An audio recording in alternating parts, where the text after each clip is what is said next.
Assalamualaikum warahmatullahi wabarakatuh. Alhamdulillazi arsala rasulahu bil huda wa dinil haq liyuzhirahu 'ala dini kullih wa kafa billahi shahida. Asyhadu an la ilaha illallah wa asyhadu anna Muhammadan abduhu wa rasuluh. Allahumma shalli ala sayyidina Muhammad wa ala alihi wa sahbihi rasulullah.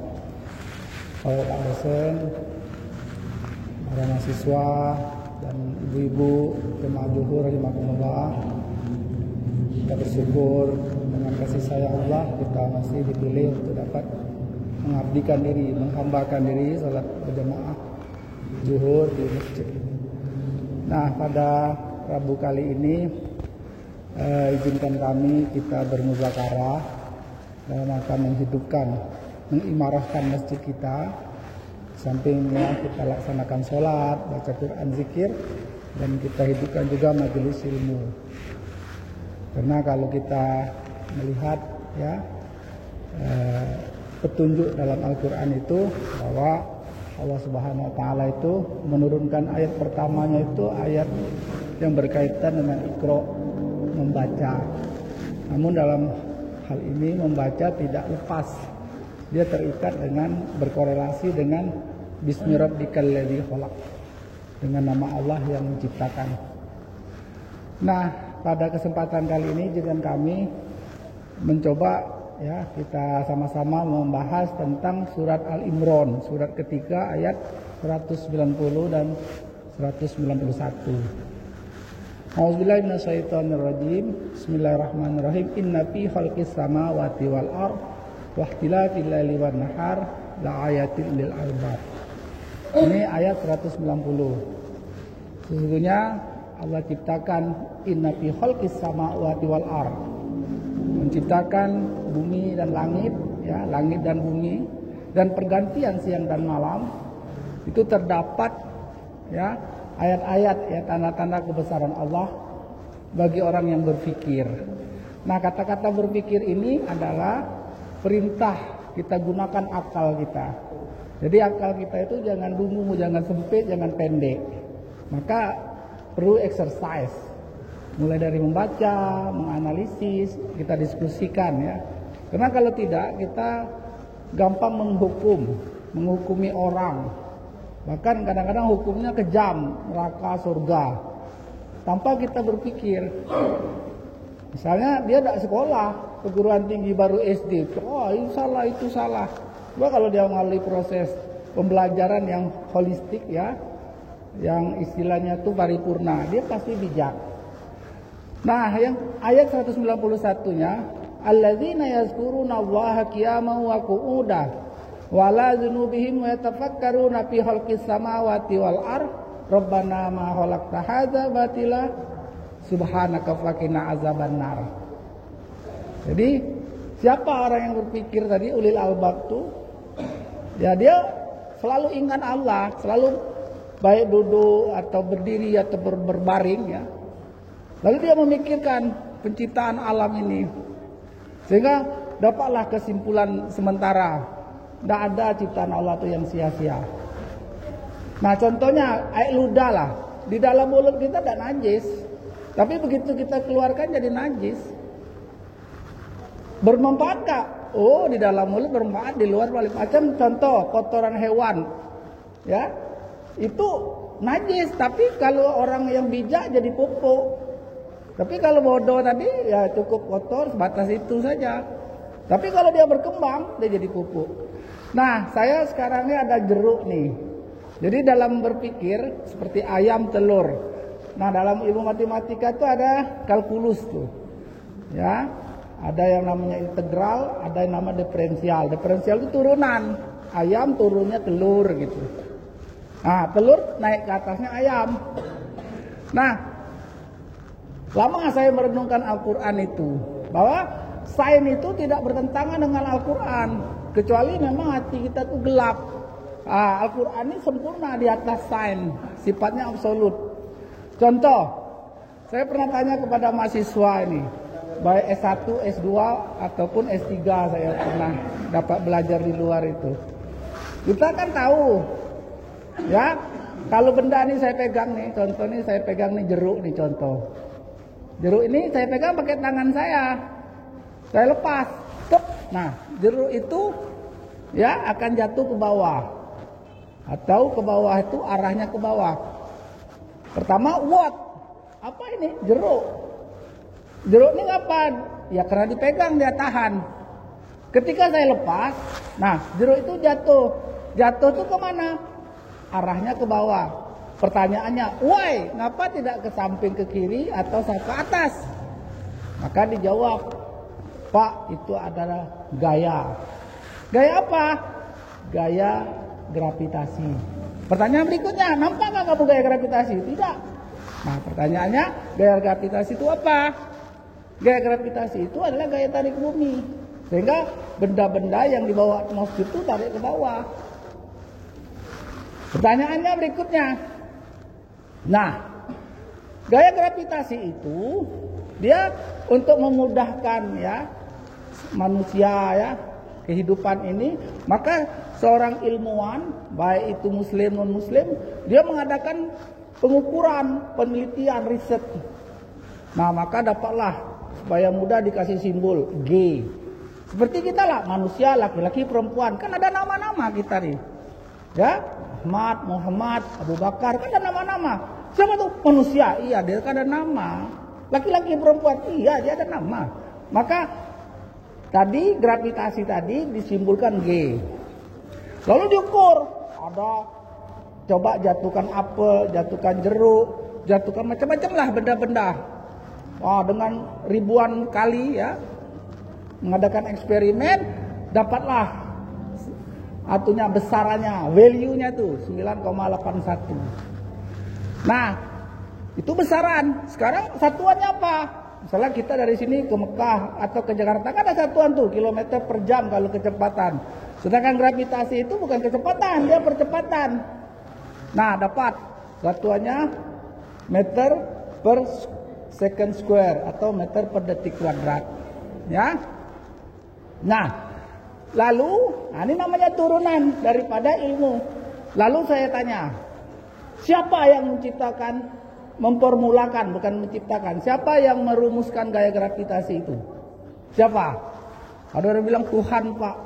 Kalau Tuhan dalam Al-Quran tak ada tulisan G itu, ada tulisan 9,81, udah ada dalam Al-Quran, saya udah cari itu, udah ada itu. Hah? Nah, yang memformulakannya tuh ya berdasarkan penelitian yang sustainable, yaitulah Isaac Newton. Nah, disepakati Isaac Newton. Walaupun sebelumnya ada penelitian itu sudah kita debat. Nah, Isaac Newton menemukan itu. Nah, kemudian pertanyaan berikutnya, who is the creator? Siapa yang menciptakan gaya gravitasi itu? Dulu saya waktu belajar biologi, fisika, matematik waktu SD, SMP, kebetulan saya SMP kemarin kami Maulidur Rasul di Masjid Al-Falah sama Wakapolda itu kami satu sekolah dari SMP. Alhamdulillah jumpa kan kemarin sempat diskusi. Nah, ingat yang menciptakan gravitasi itu bukan Isaac Newton. Kalau dulu ibu-ibu guru-guru sudah Isaac Newton, bukan, itu memformulakan. Yang menciptakan itu Allah. Logikanya apa? Logikanya sebelum ada manusia, apalagi Isaac Newton, sebelum manusia pertama Adam, gravitasi itu sudah ada. Sudah satu kesatuan dari alam yang kita baca surat Al-Imran tadi 191. Sudah ada. Nah, kita lihat fungsinya. Misalnya HP kan ada fungsi, makin HP itu canggih, fungsinya makin besar.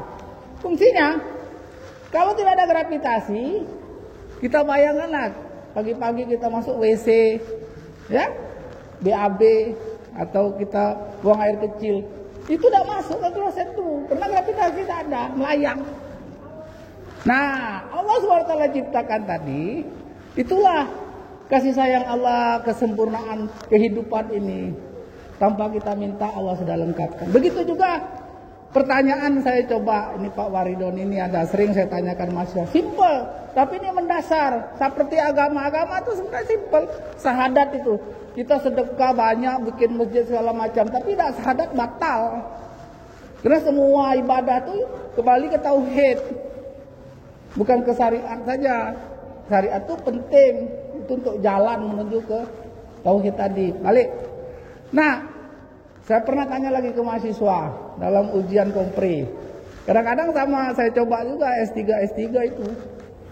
Saya bilang, apa yang penting materi itu dalam kehidupan dunia nih? Hampir banyak jawabannya duit. Iya, duit itu penting, bukan tidak penting. Kalau tidak penting mungkin agak kurang juga berpikirnya. Penting. Udah. Saya coba pertanyaan kedua dengan multiple choice. Nah, saya contohkan. 1. Oksigen, udara. 2. H2O, air. 3. Makanan. Ya. 4. Duit dan lain-lain. Barulah mereka tuh sebagian sadar udara apa. Nah, kita uji. Soalan dan jawaban kan bisa diuji tuh. Kalau soalan itu tidak bisa diuji, lah jawabannya itu tidak jelas. Itulah belajar yang tanda kutip, ya, tidak komprehensif. Nah, kita uji. Kalau tidak ada duit, masih bisa hutang mencari. Kalau kita tidak minum, mungkin dari imsak sampai maghrib masih bisa.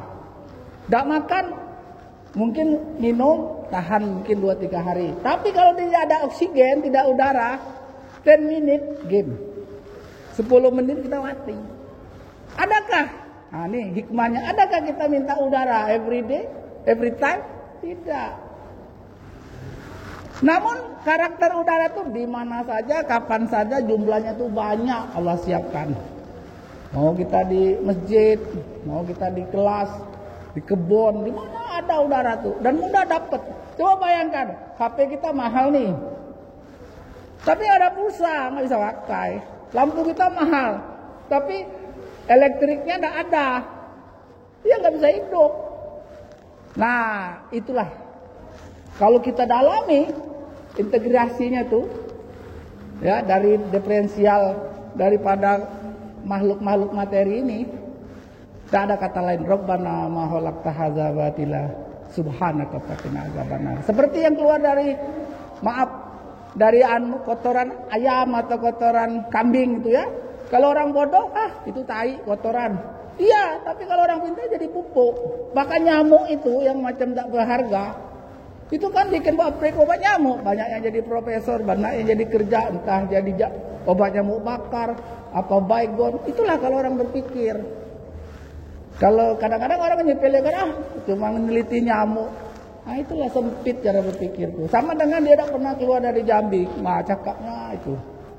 Tapi kalau dia banyak intidor, ya, seperti diperintahkan lakukan tuh, dia melihat, ya, bumi Allah ini luas, ciptaan Allah tuh sangat banyak, ya.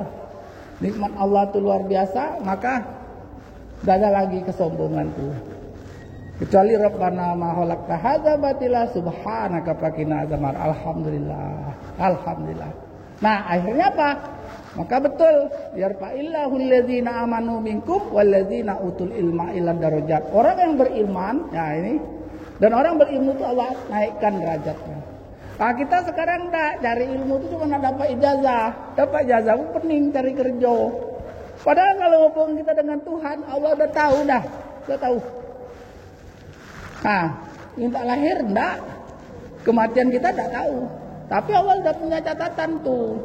Maka baiki hubungan kita dengan Allah, insya Allah rezeki kita tidak tertukar dan tidak salah alamat. Tapi hubungan kita itu tidak beres, akhirnya tuh kita minta keinginan, bukan minta kebutuhan.